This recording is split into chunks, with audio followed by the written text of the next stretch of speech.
One moment here.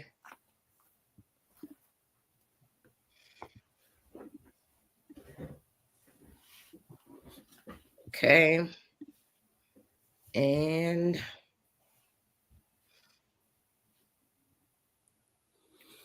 okay.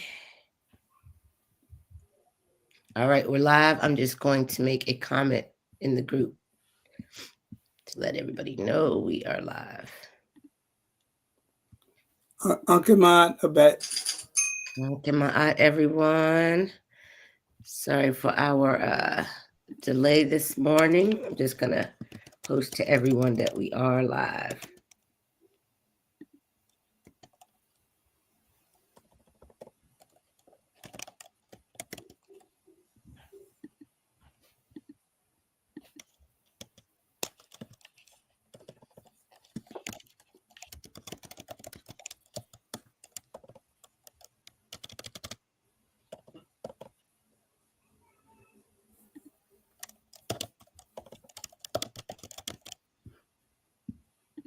Okay.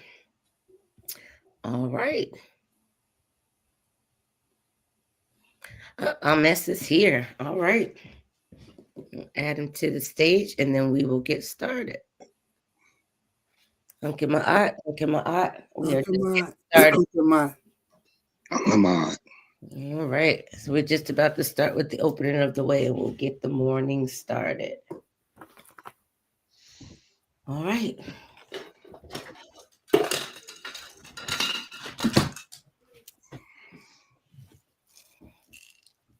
Should we all stand? We can get this morning going.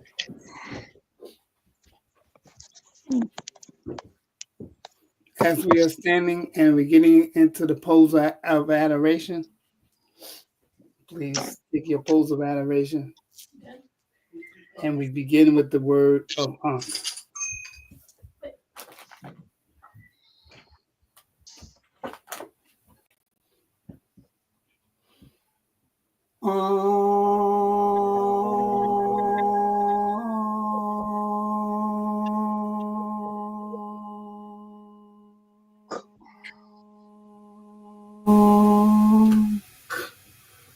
Netrak in Bahat.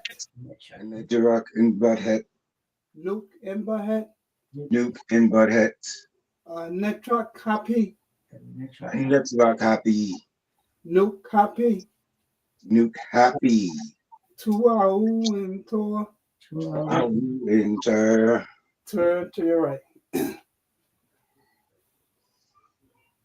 Netrak circuit. Netrak circuit. Nuke circuit.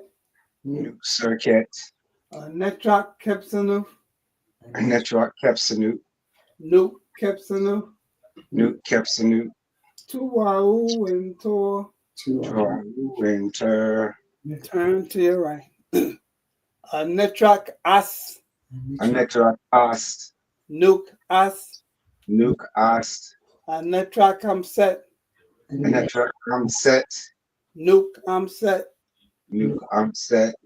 Tuau and Tor. Enter. Netrak Neat. Netrak Neat. Nuke Neat. Nuke Neat.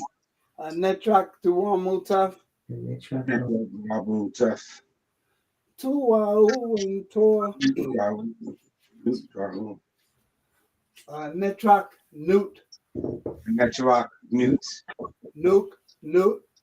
Nuke Newt. Netrak Geb. Netrak Geb. Tuau and Nuke Tor. Nuke. Netrak Nuke. Definite. Netrak Shoot. Netrak Shoot. Shoot. Netrak Shoe. Netrak Shoe. Netrak Shoe. Nuke Shoe. Netrak Geb. Netrak Tefnut. Netrak Geb. Tefnut. Netrak Geb. Netrak Geb. Nuke Geb. Dwa R Hrw, Anetrak Paut Enteru, Nuk Paut Enteru, Anetrak and Bull Enteru, Nuk and Bull Enteru, Dwa R Enter.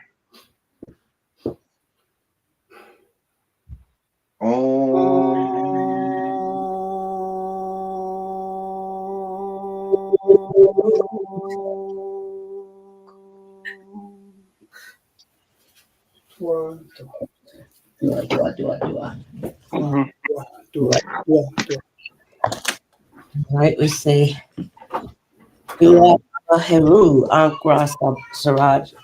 All right, Dua Baba Heru, Ankra Samaj Sepata, Ma'ak Heru, opener of the way, bearer of Ma'at, custodian of the Ankh. We continue the ritual which you have brought to us in honor of your legacy in our walk. Dua, dua, dua. All right. Now, before we begin, we must slow down as we doing the opening of the way. I think that sometimes that's what gets us a little bit nervous. Hope my screen comes back. In doing the open of the way, we miss one of the principles in doing that, and that was Tefnut. So everyone, just remember, just breathe through this. This is not a race. You'll find out that if you slow down a little bit, it gives your mind the chance to realize what the next principle is that needs to be said before you move on. It gives you time to speak it clearly as we going around the 360 degrees and acknowledging all the principles. It's very key that we do this. The next thing I would like to elaborate is this, that in order to honor a teacher, you the student must surpass what is passed on to you. Okay. And Baba Haru did give us the opening of the way. The Ashranamat tried to follow in concept in the true order, and they gave their opening of the way at the north. But it's key. It is very key now that we give the true concept of the principles of the deities in their right order. And it is key because I believe that it saved my life, because as I was doing the open of the way, as I told you, it was not just to open the principles of guardianship. They cover organs. And I was able to have a very successful operation. I'm getting ready to go to the next phase in a couple of weeks. So it's key that we say these things in order. Please study them and make that a part of the growing process as you're practicing this Kemetic, ancient African spirituality. Dua. Absolutely. Dwa. Dua. All right. And just as he said, the key importance of it is not routine. It is not for show. It is, even when Tefnut was mixed, I went on and did Tefnut anyway, but it is key because we're not just saying them as ritual or as a show. There's purpose in each and every one of those deities, that we are honoring them. And if we're going to honor them, we need to do it correctly. We're not even fully invoking or harnessing that energy if we're not doing it appropriately. But they are not, we're saying, Nuke, show me your face, which means if we're not calling upon them correctly, what face do they have to show us? Why would they show up in our lives? And just like Himnetter said, covering his, even speaking of the organs, we're talking of the lungs, we're talking of all of the Mesihiru, the parts of our body that are key organs for us to even have life. So we definitely need to do that correctly and honor them accordingly. All right, so let's give our flowers, of course, first and foremost to our ancestors, those that are close to us and those that are distant. They allowed us to be here. All of the Nectaru flowers also to our Hineta and Tepi, the Jed Ma'at Aten Ra Jabari for creating the Shrine of Ma'at, Himneta Wasiri and his Queen Tara for allowing him time and space to be here with us every Sunday. And of course, Himneta Ames here with us today, and then all of you who constantly and consistently show up with us every Sunday for our session of adoration. Session of adoration. Before we get started, we will go ahead and do our 4 cleansing breaths and get into today's topic and discussion.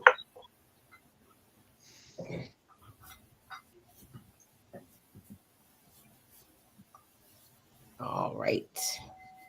Well, of course, the first deep breath we're taking, we're going to clear our mind.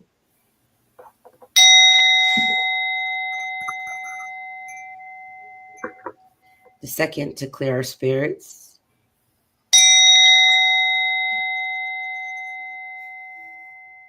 The third, to lighten our hearts. And the fourth, to breathe in Ma'at and exhale Ifset.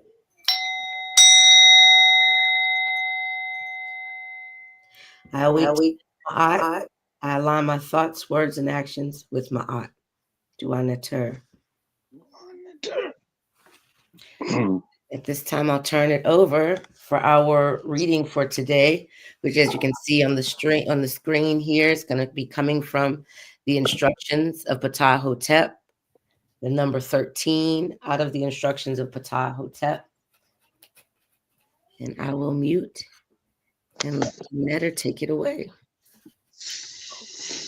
It says here, I could show, if this was a fitting place, that archaeology is not at all divorced from life, nor even devoid of emotion, as subtle and strange, as swift and moving as that experienced by those who love and follow art.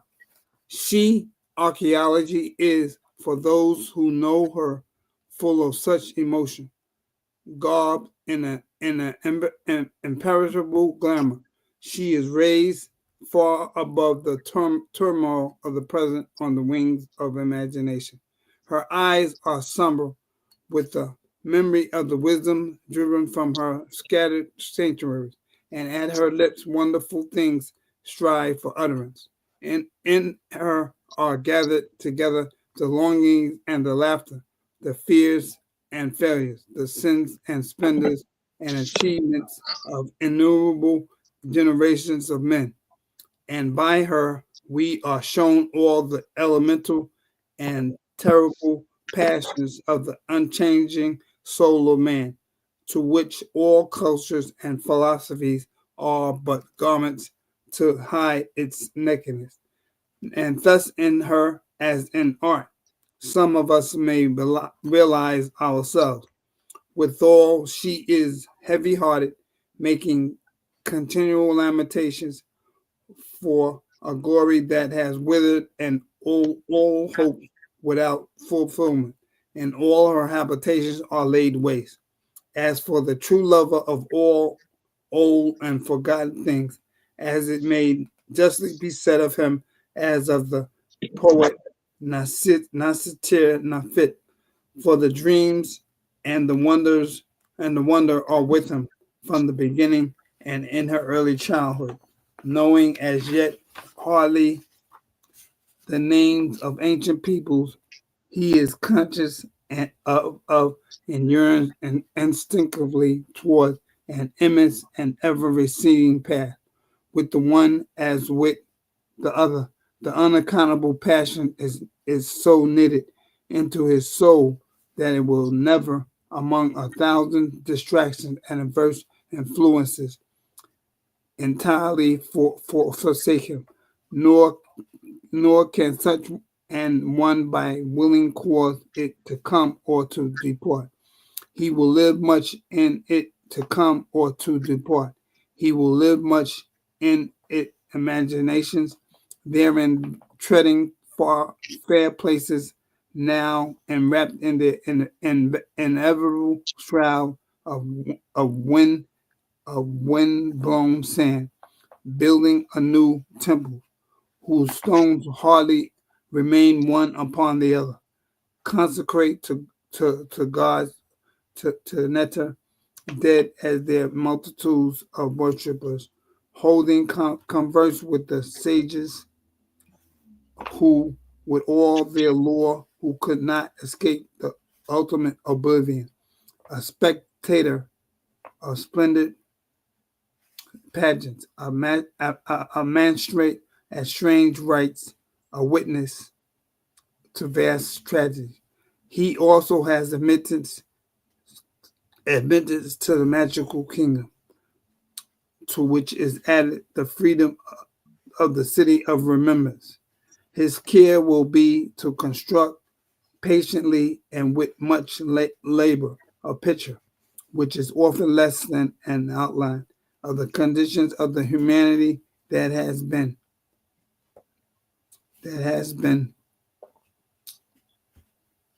and he neither rejects nor despises any relic, however trivial or unlovely, that will help him in its degree to understand better that humanity, or to bridge the wide chasms of his ignorance.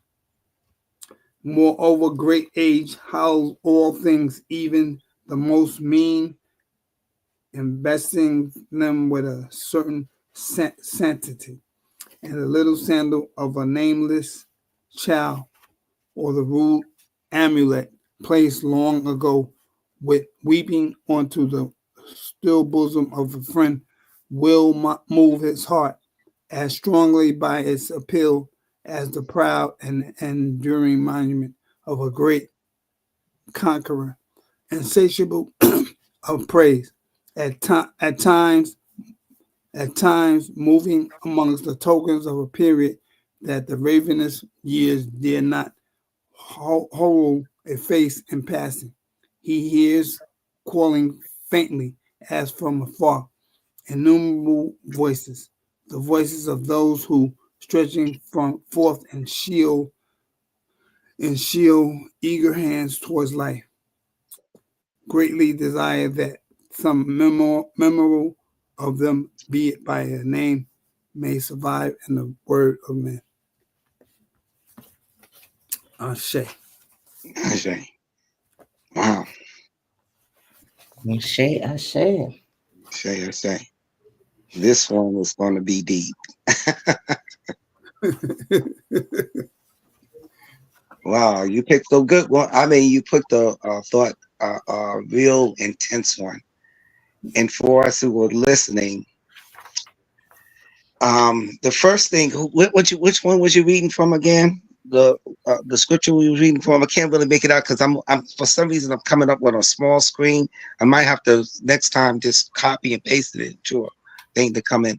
I don't think it's you, Himnetter. It's something StreamYard changed the view. Mm-hmm. And I saw that in the beginning. I'm like, well, why did they do that? Because everything looks, I can see it too. It's small and it's these two weird screens. Yeah. This was from the instructions of Ptah Hotep, number 13. Number 13. I have the teachings. I don't have the instructions. That's ones I have, and it says the same thing. I have the I have the instructions. Do you have the teachings? Yeah, I have the teachings. So that was really long. So let's do what we can do out of this analogy because it was so long. The key word that really stood out to me was archaeology. Did you, in the beginning, you read something about archaeology? I mean, say that again, archaeology. I think it's dealing with what we have, those people going back and studying archaeology. So that was a key word there. And I heard building and I heard amulet. So when you have a reading, to me, when you have a reading of that vast longness, you have to break some things archaeology is the study of going back in the past, of looking. That's what we, dig in, up and we reviewing things, and it was very strange that they were using that word way back then. Mm-hmm. Of archaeology. True. Archaeology, that they went back and he's archaeology is the study of things in the past and civilization. So that was a key right there of going into this scripture. And so I guess it's a reflection. I guess I, uh, we can go through the buildings, we can get the amulets, we can go look through all these things. I was just picking out key words as Himnetta was reading, and you have to have to try to bring those concepts in. So just as we have these people in our lands digging up and trying to make an assessment of what it is, and here we are, uh, uh, in a sense, doing archaeology of scripture. Uh, we must be a constant mindset of what we are doing. And I think that's what Patar was speaking of. Is yes, we can do all these things and all that, but how are you reflecting them in your life? That's the only kind of, from all that vast reading that you did, him, that I got from that. If someone else in the group can, build on that or something like that, or caught on some other key words, because like I said, it was a very long scripture. And so you have to pick out certain things. It's the same in the Dwa R Hrw. Sometimes you have to just take a section of it and just analyze it and try to get a concept, especially in this modern times, of what it's trying to convey. Someone else can now jump in, but that's kind of like what I was getting an assessment of this reading, because the key word is was going back and studying. It's the studying of something. And he was talking about buildings. He was using amulets and all this stuff. But you can put these amulets on. We wear the shrine, we wear our aunts. This is like an amulet. You can wear them all you want to, but are you getting into the true concept of how it is for you? That's what I got from that reading. We said that I could show, if it were fitting, that archaeology is not at all divorced from life. Because what I'm getting out of it, just like you said, archaeology, building, and amulets, and it is seeming to be that the ancient times, the old ways, are getting buried over the rubbish. It's getting so buried over all of the new age things that it's seeming like it's so remote that it's almost impossible to find. But when a seeker goes out with the mindset of an archaeologist and he's willing to do the work, he or she is willing to do the work to uncover all of that rubbish, you will find the origins again. So it's saying, it's not all divorced from life, nor even devoid from emotional and subtle and strange, and as swift moving as the experience by those who loved and follow art. She, archaeology, is, for those who know her, full of such emotion. Garbed in an imperishable glamour, she is raised far above turmoil of the present on the wings of imagination. So it takes somebody to have the mindset or imagine that there is old times to be able to not give up. Because with all of this new age stuff, it's easy to be distracted and give up. Some of us have a past that just pulled at us, even though we didn't know it existed.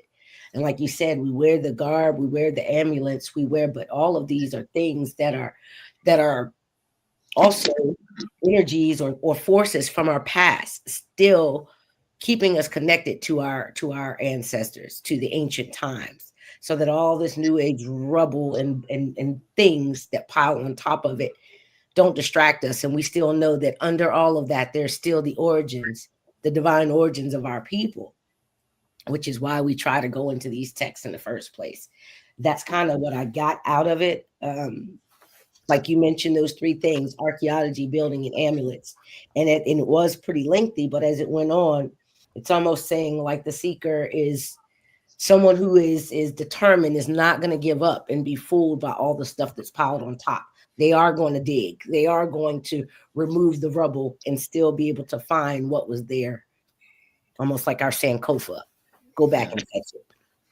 And also, if you look at Kemet, it is amazing that I don't know if anyone else put on a knowledge to this. Um, we will just go with the basics, the basic time frame from the first dynasty. I say pretty much to the 19th or 20th dynasty, and those covered a lot of thousands and thousands of years. Mhm. But have you noticed that the dressing, the garmentry didn't change in 500 years? We in the last in my lifespan, there has been a change in garment and in a civilization the way you live. Any place you go, there's a kind of like a change in the not only just in the thinking, but in the customs, building. You think about architecture. You think of you just even in the Europeans, the Tomahawks. You think about if you look from the time they left the thousand after the 1,000 year reign of Rome, and by the 12th dynasty, I mean 12th century into what we call the 16th century. Even in America here, we only been here 250 years, but there have been changes in buildings, clothing, architecture, and all that. But if you go look at Kemet, or even go down to Nubia, it didn't change. You can look at their artwork because they definitely kept making statues and buildings and all. It really didn't change. And you Only also thing gotta that wonder, did it, our ancestors intentionally make sure it couldn't be changed? that's a You concept. know? Not only the place that I've been in my life where I seen something where a culture hanged on to something was when I was stationed in Japan. Mhm. And even though they had the modern things, they really did not change in a thing. They and Asia, they were listening to music. I was listening to the 70s, and here it was like the 80s, and they still on music in the early 70s when I was in. So that was the only place I've seen something like that. We might have, you know, but just take that as we dealing with archaeology and all that, and what he's saying. That was something that jumped out at me years ago, that they didn't change. They buildings didn't change. They clothing didn't change.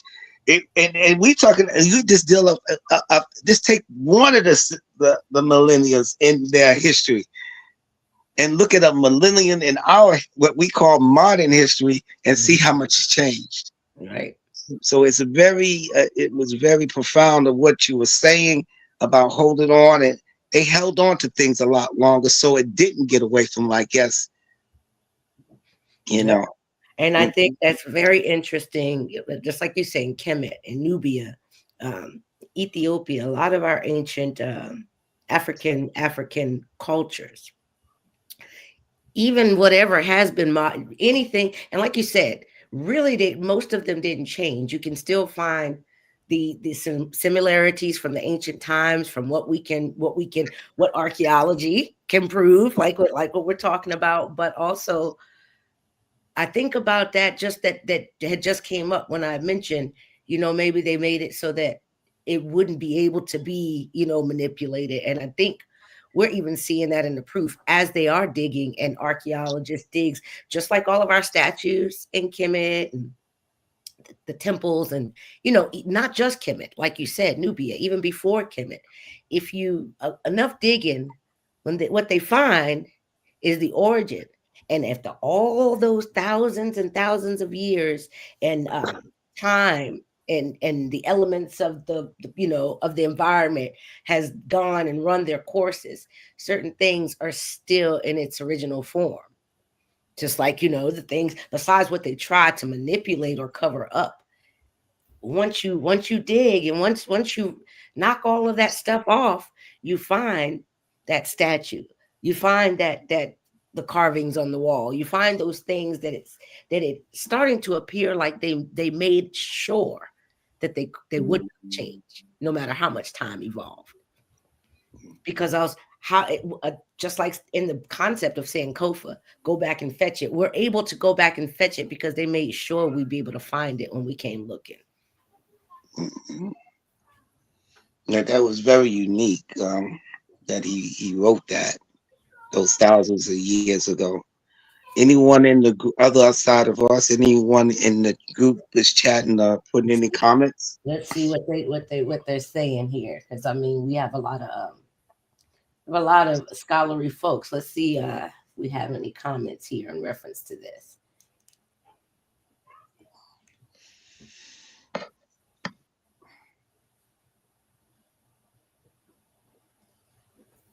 Oh yeah, oh definitely. So first we'll shout them all out. We got Sin Garrett Van here, full member Kazi or Sinet Oye. We've got our Jati from the Benue, William Humphrey, also known as Tahuti Forever. James Chris Limba. Let's see. Um, Sin Curtis. The value of archaeology is that it gives you a window to the voices of our ancestors, that they speak to us today. Through the study of archaeology and their voices guide what we construct today as replication of their way of living and how we live today. Absolutely, absolutely. Then William Humphrey, our Jati says, Kemet ran for 3,000 years, yet has only been gone for 2,000 years. And if we're looking to the past so much, so where are they looking into their own past? Good question. That is a good question. We're looking into the past, and were they looking into their own past? See, what we know here today is that, like he said, that they ran for 3,000 years, and that they've only been gone for 2,000 years. Well, who knows really how long that information was there for them when they came into it? Were they looking into their past? That's a really, really, really, really good question. Really good question. And Well, in a way, that's kind of true, because if we go off the readings of the Shabaka stones of King Shabaka, remember when he found it, he found on a cloth written this reading, and which is, you'll get that. I think I gave it out to y'all. It deals with the Mythite theology, which that is our foundation. A lot of us know that we've come from these different shrines, or Baba was the shrine of Ptah, Jabari, myself, all came out of that, and then he formed the. But what is our theology? Our theology, or our practice, it was 4 schools of thought, and one of the schools of thought was the Mythite theology, based off what was found off the Shabaka stone. Remember, Shabaka found moth written papyrus with the stuff, and he decided to put it in stone, so it would go down and it'd be honoring his ancestors. So yes, he went back. That was kind of like archaeology right there. When he found it, he discovered it, and so he put it in stone, and so his name would carry along with the ancestors and stuff, so it wouldn't be erased from history. And so basically, you're right, they are constantly going back, and it's through archaeology we see that what we think is the beginning of Kemet goes back a lot further than what we perceive. Okay, dealing with just the great Merakuti and the Harun Ket, which both called the Great Pyramid and the Sphinx. We see that these 2 structures are far older, especially the Harun Ket, far older than we can anticipate. And I think that even by the time of the first dynasty, that they were trying to rediscover themselves and their teachings, because as you can see, it went up to a certain part. You notice that after the sixth dynastic period, there were no other Makuts created or made. Hmm. None. All the good, all the ones that have been found were done in the first sixth dynastic period. So they themselves were trying to say, "Who am I? Hmm. Where do I come from? What is our?" They were still trying to go back and grasp. Hmm. Again, this goes with understanding the mythology or mythos that's in, and you can see it in the Pertinru, that they that I told you that by the first cost started this, our ancient ancestors followed the mythos of the stars. Hmm. Uh, when the time of the mother principle was in charge, before there was a king principle in charge, there was a mother principle in charge. And it might be hard for folks to understand this, but it was. And that's where we get the lunar mythos. They understood the digestive period of the menstrual cycle of the woman. They understood the change in concept and things. So and that was a great long period of the. I don't think when I say this, it lasted for a month or 1,000 years. I think it lasted for a great cycle of the 26,000 years of this great cycle that we're talking about.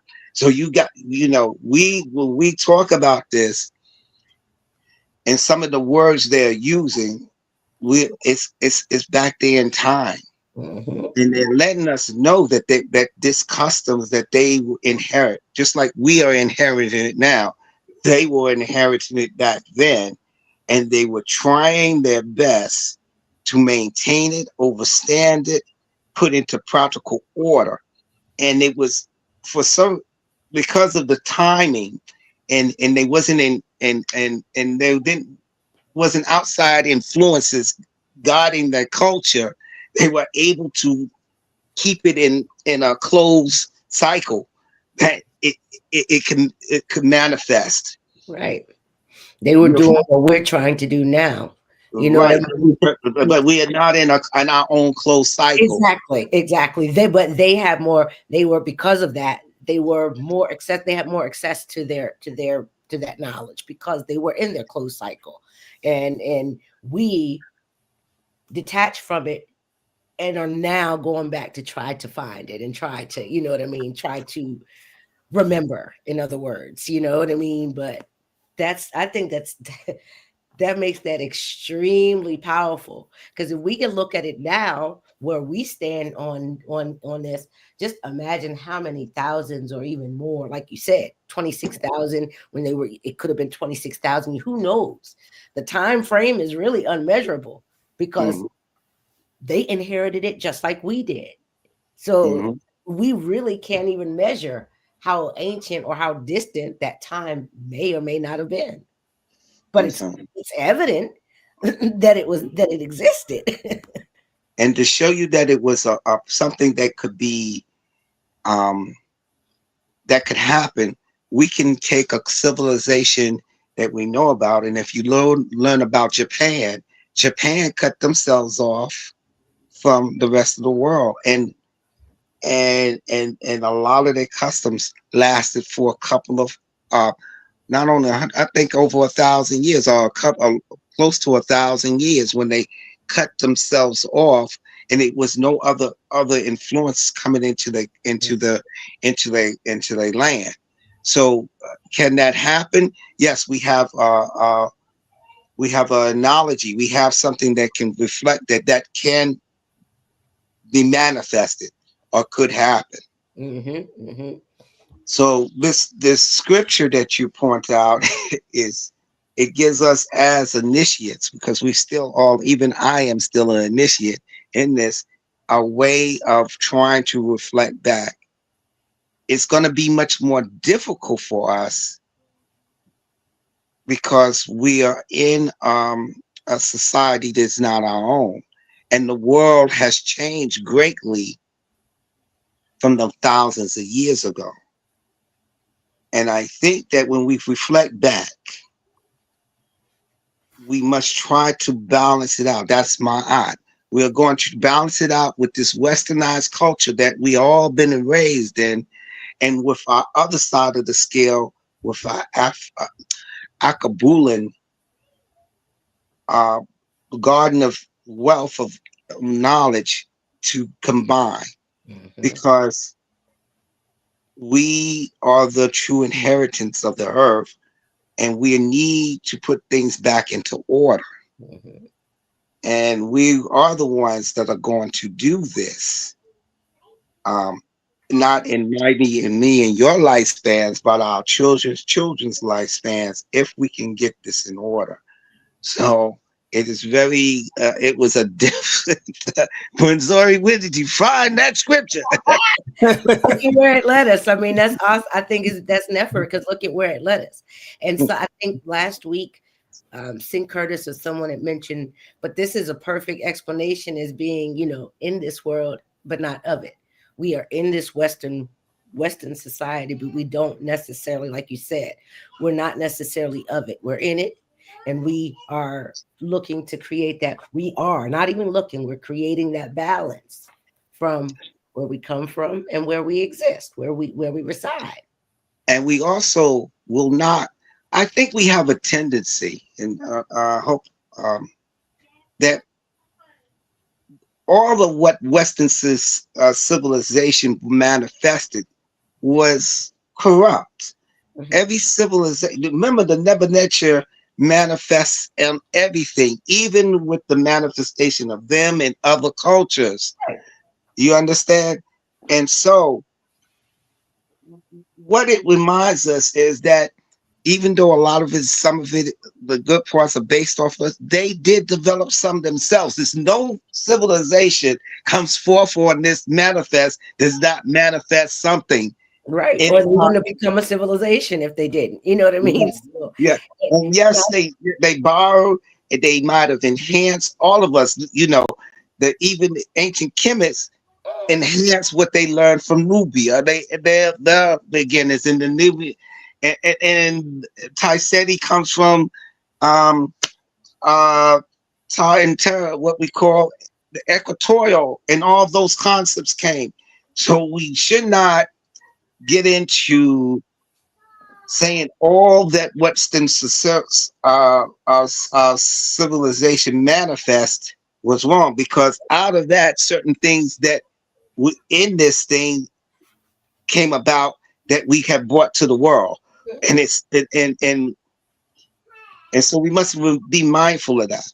And we also got to realize that civilizations that do rise and become a civilization, whether they rise or fall, and just because, and I'm so glad you brought that up, because I think a lot of times, I'm gonna use the quotes. A lot of times, woke, let's say woke or conscious people get into that notion of Western, this, that, you know what I mean? It is still no justice, or it's not serving anything to keep yourself in the mindset of separatists. Just like going, oh, we're Kemites, but the Christians did this. The Christians, we're not claiming gangs or sects here. What we're doing is creating a balance within, because we exist in all of this right now. Mm-hmm. Right now, we're not isolated from Western, Eastern, Northern. We exist in this right now.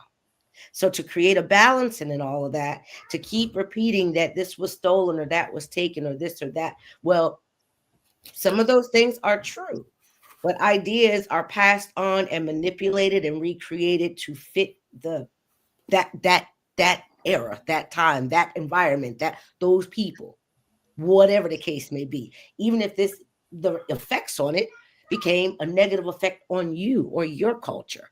This is what made that culture thrive. Now, can you go in and say, well, they thrived off of slavery and off of our backs? And all? Of course, we know all of these things. And it's not to say that that stuff gets, it's not about sweeping it under the rug, but it's about right now where you exist in this life experience that we are having, and how to create the balance in that. We know all of those things. So now what can we do tangibly to utilize what our ancestors left us and where we exist right now in this world? We exist Yes. in the Western world. So Yes. you can't really separate yourself from the Western world. You were born in it, you were raised in it. So now that you are in it, how do you cultivate the ancient DNA that's within each and every one of us, our neter given inheritance of this divinity in this world? We are Westerners, technically. This is where we were born. Our ancestors are not, but we are. Mm. Not When, ancient ancestors, but most of yes. and most of them, even our distant ancestors, are Westerners too. Our Yes, in the ancestors. last 400 years, yes. So, 400 years, yes. so I to want to hear some separate of the yourself thoughts from of that. the other ones. Anybody else chiming in on this? Let's see. We've got oh yeah, look at this. So we even have our St. James Chris Limba. His queen Hatshepsut made a memorial journey during her reign to the land of Punt or Kush, acknowledging their past. And they were originally from up south. I like how you said that too, up south. Because that's Yes. how, yeah. Do up for that. Up south, up south. Says we need a revolutionary unification among us here and on the continent to reorganize and modernize us for the future. Exactly. And they don't want us anymore. Well, that's true. Because it's been thousands of years. They don't want us there anymore. Do we force ourselves on them? No. We exactly. We We are, don't want it there anymore.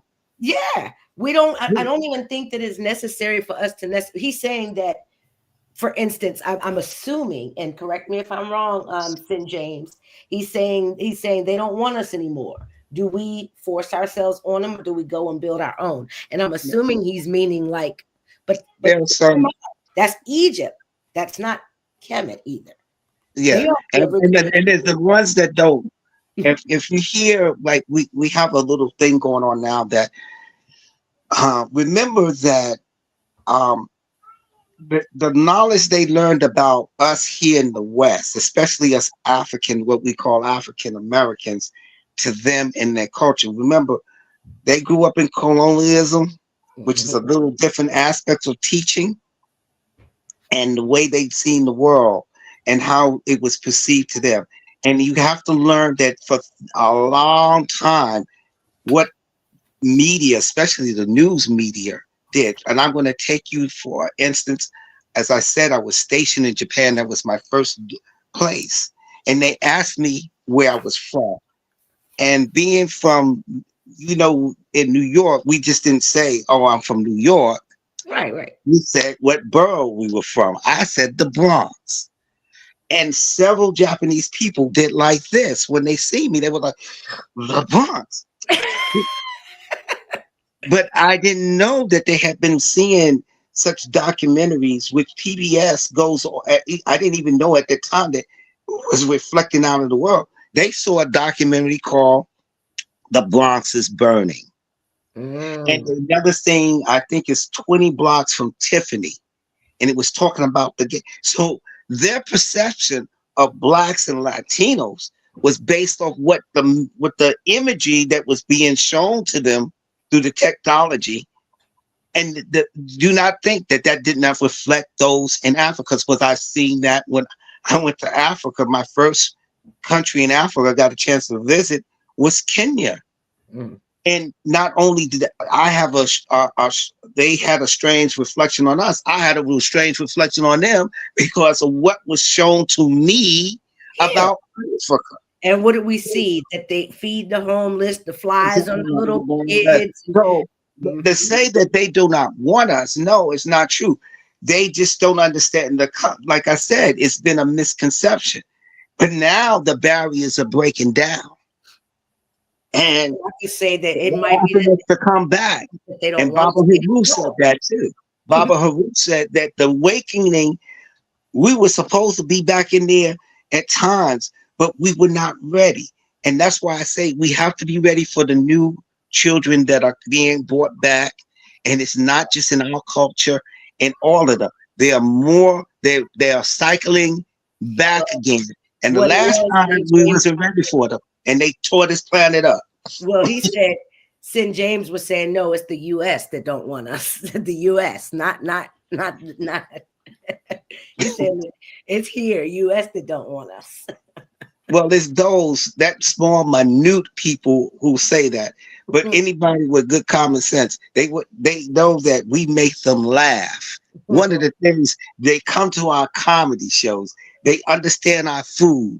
It helps to and they show this on Instagram. Like the one that blew me away was the white girl went to her friend's house for Thanksgiving, and she was on the floor eating that, but it was seasoned food she had never, you know. So no, there is only a small group of them that could say they don't want us, and the fools are very limited, even though they try to project that they are a lot. It's very limited. They know they could not. And that's the same, not only for us, the Asians, the people from India, this culture would just falter, collapse. So it's only a small group of them, and they try to project that they are a lot, but they are very minute compared to the whole population. And they isolated too. So what can I say? I definitely. Anybody else say anything else real quickly? I wanted to see if anybody else chimed in. Nope, that was all the comments we got, which was pretty good. I'm glad. This was a great, Himnetter Waziri, he has a tendency of reading things. You don't know where it's gonna go, but it opens up a can. I'm trying to tell you, every week. I was trying my best. I was like, where am I going with this? Every week, I kid you not, he pulls out something and it opens up a whole. And then he sits back and take notes. Have you noticed? Yes, he does. He does it every week. And I don't know where I'm like, we don't talk about what he's going to read, but when he pulls it out of the hat, and it's like, okay, well, what are we going to talk? I'm listening to the reading and I'm like, well, where is this? And then it ends up opening this whole gate. It's like he flips to the thing and said, today. Okay, I'm going to start here. And I'm like, whoa. I love how that works out. It really, really, really, really does work out. And I want to comment just to St. James, where I know, right? Where he was like, so do we force, the U.S. don't want us, so do we force ourselves on the U.S.? No, we don't force ourselves on the U.S. They forced us upon them. They forced us here in the first place, majority of us, those of us who weren't here in the first place. So now they take it or leave it. One thing that you can definitely confirm, another analogy that we definitely have seen with proof, archaeology, you can do whatever you can. The black man or woman will never be erased. All of your attempts have failed. You can take us, you can uproot us from out of where we originate from. And what do? We make a new song. We make a new beat. You see how we are resilient in that manner. So wherever we are on this planet, we will thrive. As you can see, we have always done so, and we will continue to do so.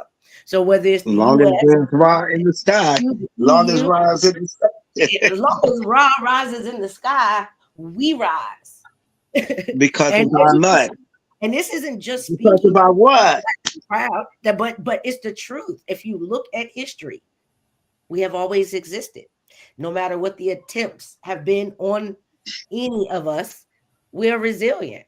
We don't force ourselves on the. We didn't ask to come here in the first place, but we're here now. You know what Baba called that? Baba Haru years ago called this Kamor.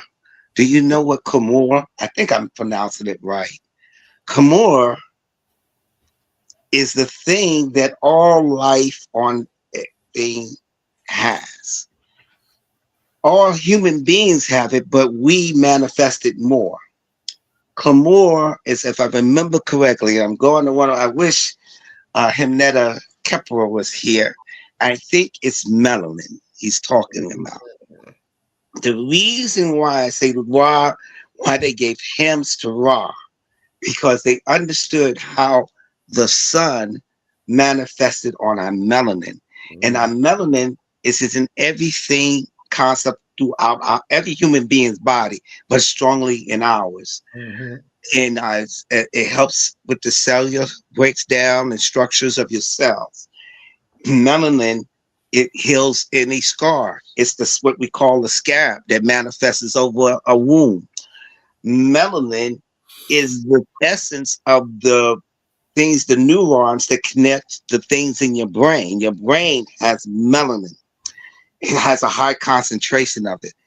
And not everyone has it. We just have it in a greater number. Mm-hmm. And the sun affects us a lot differently than others. That's why we can go into anything and seem to manifest greatly. And they just understood the science of how it affect our sports things, and so they jumped on that because it made them money and stuff like that. But Absolutely. it's other things that we have done in the scientific community. And one of the things that you should get is while he's speaking on melanin, this is a book. Look at that, Blacks and Science by Dr. Ivan Van Sertima. This is one of his groups of books. It is a very key. That is, if you might have heard of him. That is Dr. Ivan Van Sertima. Okay. And it's Blacks in Science and Ancient and Modern. So speaking of melanin, this is small, but most of you probably have from Dr. Layla Africa. He talks about melanin super, super deep. And this information, the scientific information in it can be backed up. What makes Black people Black, how to protect and nourish it, difference between Black and white people, how it causes emotional behaviors and thoughts, and how it's being destroyed also. Oh yeah, that's it. Yes. Now that's more in depth there. Yes. And this is by Dr. T. Owens Moore, PhD. Oh, yes. So well respected. We have to, in order to understand dispelling the myth. And another one was dealing with a little bit more. It's called I hope I find it. Black dye. Oh, black dye. I have to look for it. When you have a vast library, you have to look for stuff. Right. I try to categorize mine. I put the health stuff over here, history. I try to, but it don't end up staying that way. Yeah. Well, it's a book written years ago. It's called Black Dot Black Seed. I know the title, Black Dot Black Seed. It's probably in there somewhere, but that is a good book because it's a good book to understand about the melanin. And later on we can get into Dr. Akbar, PhD, and his and the other stuff. But like I said, we gave you a little preview of something to add to your library in terms of melanin, because it's good to know those science too. Absolutely. Well, definitely a good topic today. Let me make sure see if we have any other comments or anything like that before we move on. Himnetta Waziri, I always got to give you that shout out. I don't know how you manage to do this every week. All I can say is keep it up. It's definitely intriguing to see what the conversation is going to be like and what you come up with and then where it goes. So I think that is so. That's the beauty and the fun in this. I actually enjoy. Not only are we all learning something and conversing and different things like that, I think it just comes to, you know what I mean. It gives us great things to talk about and great ideas. And basically we create hypotheses ourselves here and we test them out and look at theories and be able to pull up that information. So I think it's wonderful.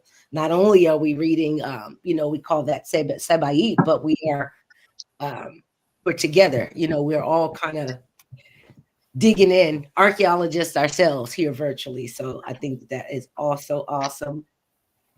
I do want to announce, well, I'll get into announcements later, but I do want to suggest that all of those out there looking, I'd like to, just like Himnetter Ames has done, I like to get some of our, every now and then, not every week, but if we can get some other hymnetters or metnetters to come on, even the Jati, I see you out there. I know you were busy when I reached out to you, Sintahudi, but anytime, if you guys have a time or a Sunday that you would like to come on and share with us, like Ames has done with the, like Himnetter Ames has done, that would be great. Having some of the other, I don't know what term to use. I don't like to say leaders, but some of our, even getting, some of, like I said, some of the other hymnetters or hymnetters and things like that. So I'll be reaching out to some of you guys to see if you want to come on any of the Sundays to either read or discuss, just like Himnetter Ames does. It's a lot of fun. I enjoy doing this every week. Yes. I didn't know that was a good one. I'm walking away today. Yeah. So I'm about to. I'll have to bounce him because, as you know, the Major General didn't call today I because was she. going to say that phone about to ring, right? I'm supposed to be heading up to see her. So I I'll was just about to say your phone hasn't rung yet. You in trouble or something? no, but I am going to check on her. Another cool thing I will share is that the healing process is coming along good. I have my good days and bad days, but mostly good.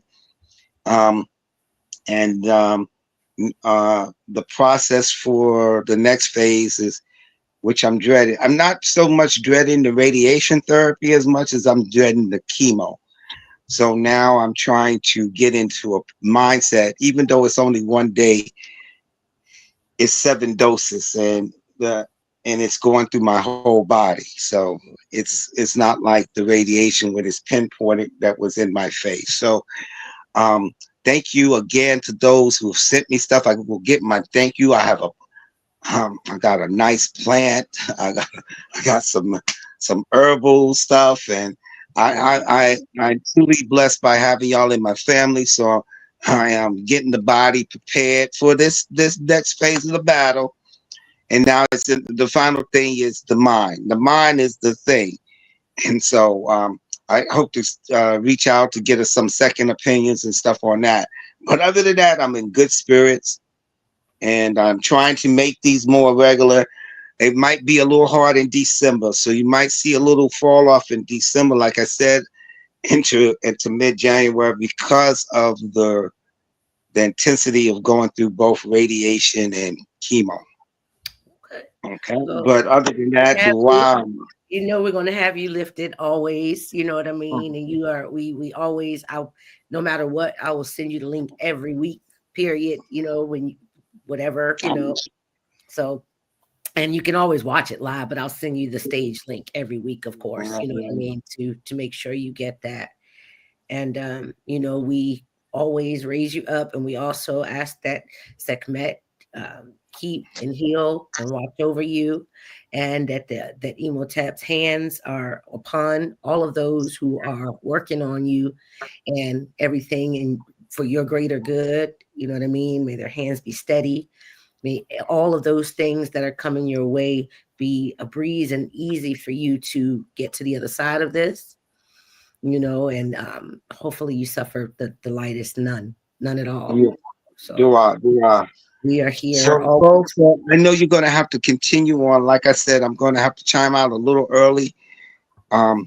Again, this has been a blessing for me. This is also part of my healing and part of what I'm supposed to do. As you can see, that spiritual realm for me comes in because I try not, I know I do, but sometimes I don't. And it helps me to push forth my knowledge that I've acquired all these years to manifest. And I hope it, as I like to say, I love I love Sherlock Holmes. So I hope it brings out the Sherlock Holmes in you, that you'll do your critical analysis, investigation of what you hear today.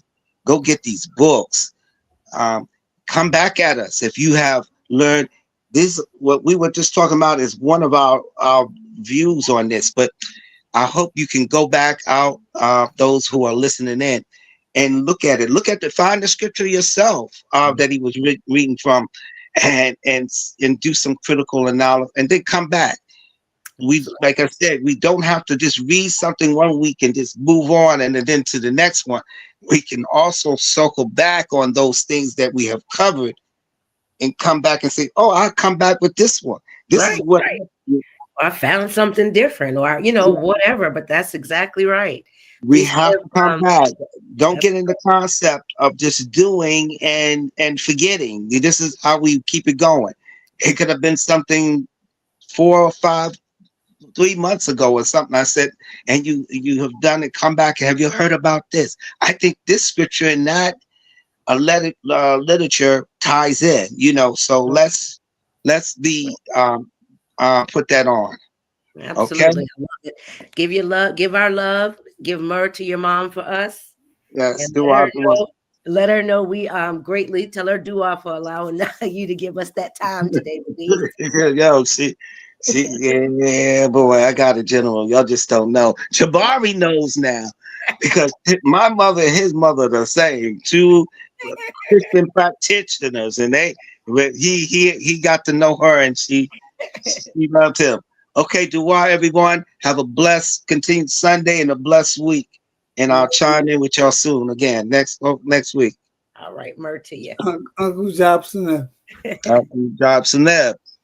Uncle Johnson.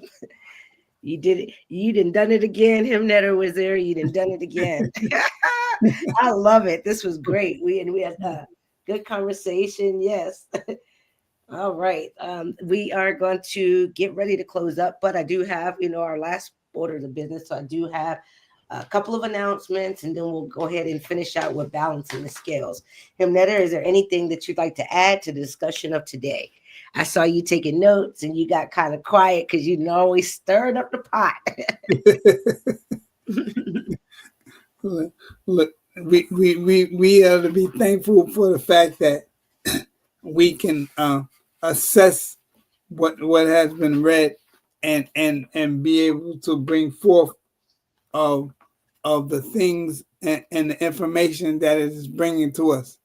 So I am thankful for that, and the fact that if you look at that, some of the things that I like what it said that among a thousand distractions and adverse influences entirely for the sake of him, know that that we have the imagination and the fact that we can go back to the emotions, like I said, and the emotions will not be buried by the fact that like Amos talked about archaeology, for the fact that what the emotions that we had before have not been buried, and that our imagination is connected to what we think and some of the things that we can bring forth. So that's very important. Absolutely. Well, I like the fact that he said, like whatever we derive from what we have just read, we don't have to stop here, and we can continue and go forth and bring it forth and do further investigation. Absolutely. And circle back to it. Any of the topics that we talk about is something resonates with any of you all, even any of ourselves, and we jot it down and we want to investigate that further and bring that back. I make sure to write down the readings, what we read each week, so that I know, if, okay, it was the week, this is the week that I wanted to come back to and discuss this, but anytime anybody wants to bring anything back up or found some more information in any of those topics, that's awesome. Awesome. All right. For our announcements, I do have some updated information in reference to Baba Hiru. I was supposed to be getting a new flyer, which I did not have not seen just yet, but there has been some changes in reference to the celebration. The celebration is now going to be one day, which is going to be that Saturday, the 6th of December. It's no longer going to be 2 days, Saturday and Sunday. It's going to be the one day. I will post again. There is a GoFundMe that you can donate to. There's also a Zelle that you can donate to if you'd like to make any donations for Baba Hiru, which I can strongly encourage and hope that everyone can. No amount is too small, of course. The tickets will not be paid for as it was going to be when it was going to be a 2-day event. It is going to be a free event, but it's going to be an all-day event. Something should be coming out where you can register to go, but there's going to be an early day and then there's going to be an evening. So I'm not sure at this time if it's going to be morning or mid-afternoon and then evening. So it's going to be like a duplicate. It's going to be 2 sessions because it's going to be an all-day event. And this will be able to accommodate everyone that's expected to be there, because we know that Baba Hiru has a lot of people who are going to be coming to show honor to him. So it's going to be like a earlier ceremony, and then the evening, again, they're going to both be pretty much identical and the same. You'll have the opportunity to say whether or not you want to come in the morning or if you want to come in the evening. And that's what's going to be like registration. It's going to be like via something like Eventbrite, if not Eventbrite itself, where you can register to confirm. That's going to give the committee the head count that's necessary so to make sure that it's accommodated, everybody can fit in the space, because the space is going to be at the Caribbean Culture Center, which is that, is that Harlem? Caribbean Cultural Center. I'll tell you that that is, one moment here, I'll tell you. I think it's Harlem Caribbean Culture Center.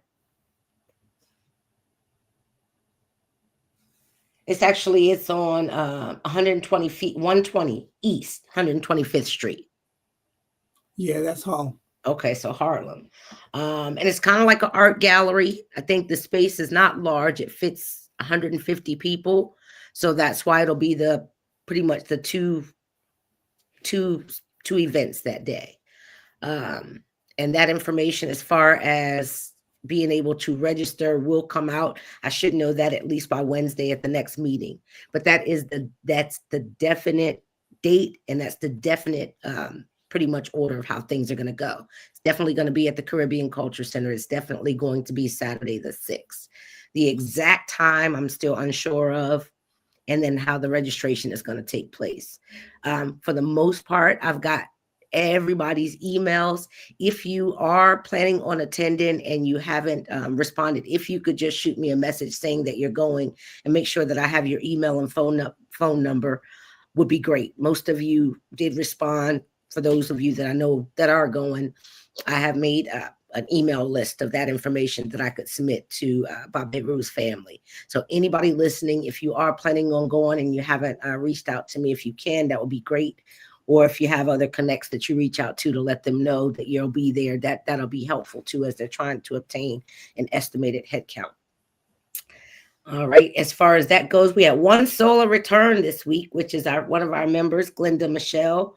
Her birth date is on 11/21. So if you're out there listening, Glenda, happy solar return to you. We send you myrrh and wish you many, many, many more trips around the sun. All right. And lastly, I guess, let me go get my rusty feather. All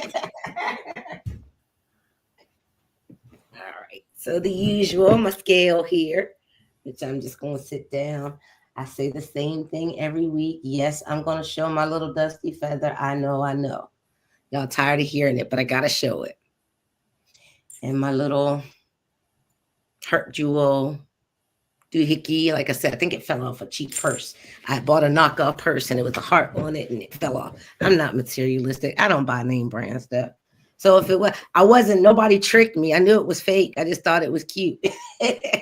Cute enough to fall apart. So, all right. So if we could clear our minds. And I did not have a plan of what the focus would be this week. So we just gonna freestyle it. Let's see.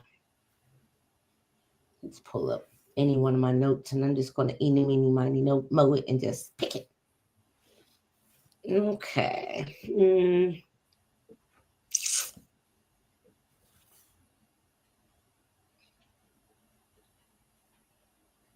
We did that last week. I don't know. Let's pick the basic one and say truth. Truth. Truth is eternal. When we live truthfully, we align with the original order of the cosmos. Nuk ma'at keru. I am ma'at. I am true of voice. I know that sometimes truth can be a hard pill to swallow, especially when it comes to telling the truth to ourselves. We can speak truth, but when we are looking in the mirror and there's nobody else there but you and Neter, because ultimately Neter is within, you cannot hide. So I just suggest and I say be true to yourself, no matter what that means. Always be true to yourself, even in small matters. Don't deceive yourself. It's not worth it. It's lowly. It's a matter of our lower energy. So be honest with yourself, even when it's not pretty. Because at the end of the day, which is a statement I can't stand saying, but truthfully, in this case, at the end of the day, when you close your eyes at night, you got to be okay with you. So make sure that you are. And if you are not, it's the Rouge Ma'at before you close your eyes, because you may not get a chance to open them again. And that is all I have to say about truth. Himnetta, why don't you close us out today with something? I was waiting for you to do what is you usually do the Amasu? I'll do that one, or I'll let's see, we can do Amasu. Actually, let's do something a tad bit different. How about that? Where are you?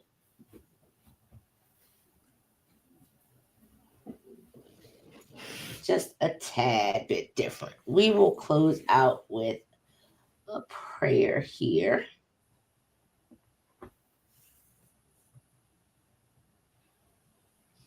Where is he? Just a moment. All right. Let's see. So this here is, and I know I've mentioned this once before, but we've got one of our full members who wrote a book. His name is Nelson Castile, and he actually wrote a book of Kemetic prayers. And let's see if I go to this, see if I can just find one to close us out here.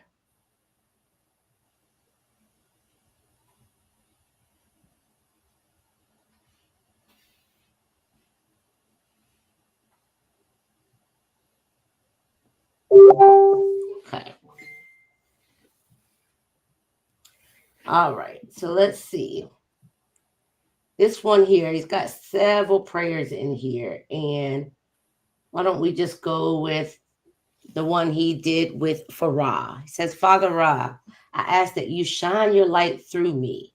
And I'm going to change the verbiage to us because this prayer is for all of us. Father Ra, I ask that you shine your light through us. May your wisdom, power, life, and truth be made manifest in our being. Send us as a light into a dark world that we may bring illumination. Inspire us to be an inspiration.